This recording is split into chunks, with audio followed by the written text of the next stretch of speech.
additionnel à la Charte africaine des droits de l'homme et des peuples sur les droits des citoyens à la protection sociale et à la sécurité sociale, qui est pour nous un instrument historique de l'Union africaine, puisque ça trace une voie nouvelle pour la garantie effective des droits sociaux sur notre continent. Puisque cette protection sociale n'est pas un privilège, elle est un droit humain fondamental qui est reconnu par les normes internationales du travail et par notre constitution du Sénégal. Et elle est désormais consolidée par ce protocole continental. Donc, ce texte vient à rappeler que chaque citoyen a droit à une protection adéquate, inclusive et durable. Qu'on soit travailleur formel, informel, jeune, femme, personne vivant avec un handicap ou personne âgée, la protection sociale est un droit pour tous.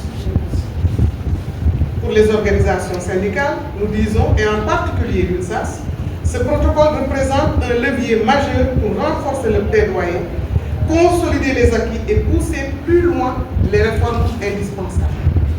Nous travaillons, avant de parler des autorités, nous avons ici actuellement à côté de nous le BIT avec qui nous travaillons dans ces domaines pour enrichir et mieux ancrer ça dans la tête des syndicalistes. Nous avons ici une partenaire qui nous vient de l'étranger, qui travaille dans ce sens, qui vient accompagner aussi nos structures pour une meilleure mobilisation et une meilleure sensibilisation. Nous allons aller vers l'Assemblée nationale et sensibiliser les députés, les amener à comprendre le pourquoi de l'adoption de ceux-ci et pour mieux accompagner les populations sénégalaises.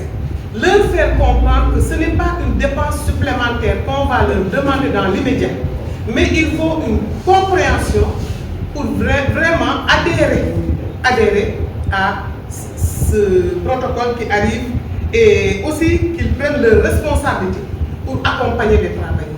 L'UNSA se tiendra debout pour les amener à adhérer vraiment à cette sensibilisation-là et à accompagner la population sénégalaise, particulièrement les travailleurs, informels comme formels. Il y aura une forte sensibilisation vers cette base, une forte sensibilisation. Nous allons d'abord mobiliser toute cette population dont vous venez de parler, les sensibiliser sans arrêt, les sensibiliser en langue pour mieux les aider à prendre en compte ce qu'on met devant eux, pour qu'ils s'approprient de ce qu'on dit. La ratification, j'ai dit, c'est une avancée majeure, mais aussi une responsabilité collective. C'est pourquoi nous allons parler aux députés et elle installe progressivement la planification nationale et l'appui des partenaires techniques et financiers. Nous allons préparer le terrain pour une extension plus efficace des programmes qui existent.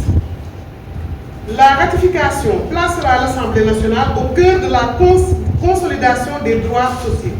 Elle permettra aux députés de renforcer leur pouvoir de contrôle sur la gestion des régimes de protection sociale, de veiller à la cohérence des politiques publiques avec les engagements continentaux et de garantir la transparence et l'équité dans l'accès aux prestations. Et le Sénégal est un pays assez important pour nous dans la ratification de ce protocole.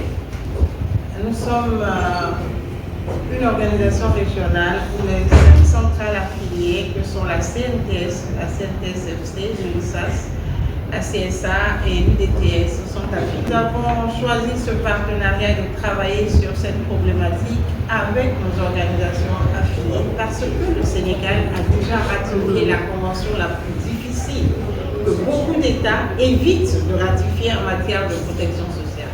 C'est la Convention 102. Et donc cette convention est un texte phare de l'OIT qui fixe les bases d'un système de sécurité sociale couvrant des aspects comme les soins médicaux, les prestations de vieillesse, la maternité, l'invalidité, etc.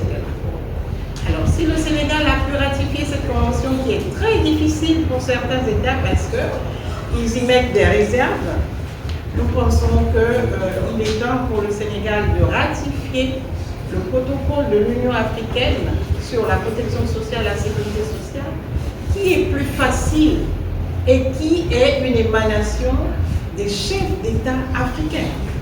ce n'est pas venu de l'extérieur, c'est les chefs d'État africains qui ont dit la protection sociale c'est quelque chose d'important pour nous. Mais comme la Convention 102 est difficile à ratifier parce qu'il y a certaines clauses qui engagent les États, ils ne sont pas prêts pour le faire, il nous faut un instrument africain sur la protection sociale et la sécurité sociale.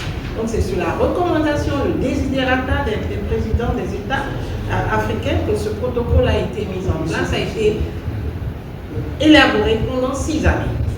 Et après, il a été mis devant les chefs d'État pour donc sa signature et son adoption. Et le Sénégal l'a signé.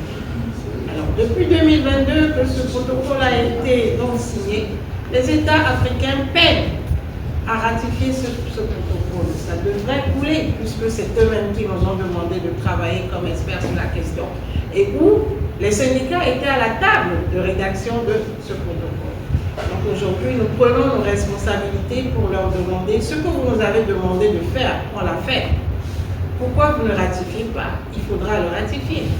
Mais il faut expliquer aux populations l'avantage que nous avons, que notre pays, le Sénégal, ratifie ce protocole parce qu'il est plus facile et met les accents sur les engagements des différents acteurs et est tout à fait inclusif comme nous l'aurons souhaité en tant que mouvement syndical, en tant qu'organisation de la société civile, s'enseignant au niveau de la table du dialogue social. Étant donné que nous avons des capacités dans le domaine de la formation, nous avons des capacités dans le domaine du financement de la protection sociale par la lecture que nous, syndicats, nous devons faire des budgets de nos États.